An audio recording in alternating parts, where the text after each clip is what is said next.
Olá pessoal, tudo bom? Cá estou mais uma vez, hoje apresentando o último vídeo do projeto de reforço escolar. Essa é a quarta aula e como vocês já sabem, o meu nome é Graziele Castro, eu sou aluna da Universidade de São Judas e estou cursando o primeiro semestre do curso de Letras. Esse projeto de reforço escolar é coordenado pela Cíntia Pittini, uma professora lá da São Judas, e eu gostaria de agradecê-la desde já. A aula de hoje vai ser sobre tipos de frases. Nós já vimos anteriormente sobre os tipos de textos, gêneros textuais, mas sobre tipos de frases ainda não, e é super necessário. Agora vocês vão saber o porquê. Muitas vezes as frases assumem sentidos que só podem ser integralmente captados se atentarmos para o contexto em que são empregadas. E é o caso, por exemplo, das situações em que se explora a ironia. Por exemplo, na frase "que educação", usada quando se vê alguém invadindo com seu carro a faixa de pedestres. Nesse caso, ela expressa exatamente o contrário do que aparentemente diz. Há duas coisas ou dois sentidos que precisam ser recapitulados para prosseguirmos a aula de hoje com mais clareza. O primeiro é a entonação ou entoação, que significa. Temos aqui três significados. O primeiro é variação no tom da voz, modo como o som vocal é emitido, maneira como as palavras são faladas. Segundo significado da linguística, entoação, alteração na forma como se pronuncia uma sentença, por se tratar de uma pergunta, de uma afirmação, de um pedido e etc. Expressão de um sentimento que se percebe pelo modo como se emite uma sentença. O terceiro significado é ação ou efeito de entonar, relacionado ao tom de voz, de dar um tom. Outro conceito super relevante que vocês precisam rever ou relembrar para prosseguir a nossa aula é o verbo. O que é verbo? Um verbo é uma palavra que indica acontecimentos representados no tempo, como uma ação, um estado, um processo ou um fenômeno. Abaixo eu coloquei um exemplo da conjugação do verbo ir no presente. E fica da seguinte forma: eu vou, tu vais, ele vai, nós vamos, vós ides, eles vão. Bom, vocês conseguiram lembrar um pouquinho? Eu espero que sim.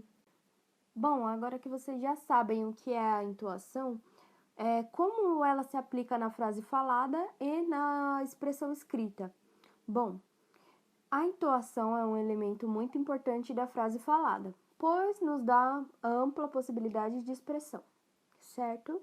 Dependendo de como é dita, uma frase simples pode indicar constatação, dúvida, surpresa, indignação, decepção e etc.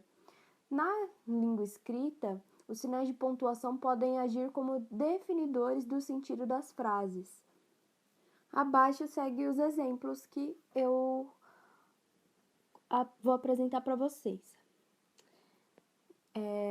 Querido, você já estudou hoje? Querido, você já estudou hoje? E, querido, você já estudou hoje, pelo amor de Deus. Depende muito do contexto.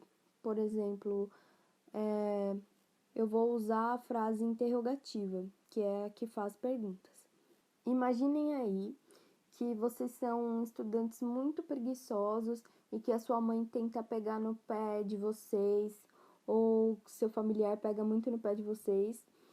Aí a pessoa chega na sala, você tá com o caderno fechado, falou que ia estudar, no dia. Aí a pessoa chega na sala e fala: querido, você já estudou hoje? Entende? Por isso, anteriormente, eu coloquei que muitas vezes as frases assumem sentidos que só podem ser integralmente captados se atentarmos para o contexto em que estão sendo empregadas. Então, quais são os tipos de frases? Eu vou começar aqui explicando para vocês, primeiro, por frases interrogativas. As frases interrogativas ocorrem quando uma pergunta é feita pelo emissor da mensagem. São empregadas quando se deseja obter alguma informação. E a interrogação pode ser direta ou indireta. E aqui abaixo há 2 exemplos. O primeiro exemplo de uma interrogação direta. A frase diz: "Você gosta de suco de goiaba?" E o segundo exemplo da interrogação indireta. "Desejo saber se você gosta de suco de goiaba." As frases imperativas.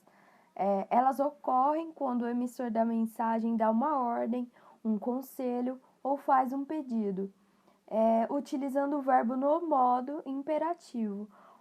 Podem ser afirmativas ou negativas. Abaixo temos 3 frases como exemplo. A primeira: faça-o entrar em casa. A frase é imperativa afirmativa. A segunda é: não faça isso, que é negativa. Na verdade, lê-se não faça isso, porque não tem o ponto de exclamação. E a afirmativa: dê-me uma ajudinha com isso. As frases exclamativas geralmente terminam com um ponto de exclamação. E, nesse tipo de frase, o emissor exterioriza um estado afetivo. Apresenta uma entoação ligeiramente prolongada. Por exemplo, que dia ruim! Ou, é uma delícia esse bolo! Frases declarativas ocorrem quando o emissor constata um fato. Esse tipo de frase informa ou declara alguma coisa. Podem ser afirmativas ou negativas. Obrigaram um rapaz a sair. Ele não está em casa. A primeira frase é exemplo de uma frase afirmativa e a segunda de uma negativa. E, por último, as frases optativas, que são usadas para exprimir um desejo. Bom, por exemplo, Deus te acompanhe, bons ventos o levem. Tem outras frases que eu não coloquei como exemplo aqui, mas eu costumo usar, por exemplo, se cuida, fica tranquilo, não se preocupe com isso. Enfim, de acordo com a construção, as frases classificam-se em frase nominal e frase verbal. A frase nominal é a frase construída sem os verbos. Eu vou apresentar para vocês aqui alguns exemplos que eu deixei aqui no slide. Fogo, cuidado, belo serviço seu, trabalho digno desse feirante. A frase verbal é a frase construída com o verbo, ao contrário da nominal. Por exemplo, o sol ilumina a cidade e aquece os dias. Os casais saíram para jantar. A bola rolou escada abaixo. Nesse exemplo, eu deixei os verbos em negrito. Eu costumo deixar algumas coisas em negrito, se vocês já notaram, para facilitar o entendimento de vocês. Então, não é só uma questão visual. Bom, galera, e se vocês não sabem ainda quais são os tipos de frases, tá aqui agora a oportunidade para vocês aprenderem. As mais comuns são as frases interrogativas, as frases imperativas, as frases exclamativas, as frases declarativas e as frases optativas. Então, galera, a aula de hoje acaba por aqui. Eu espero que vocês tenham gostado e aproveitado o máximo. Obrigada e tchau, tchau!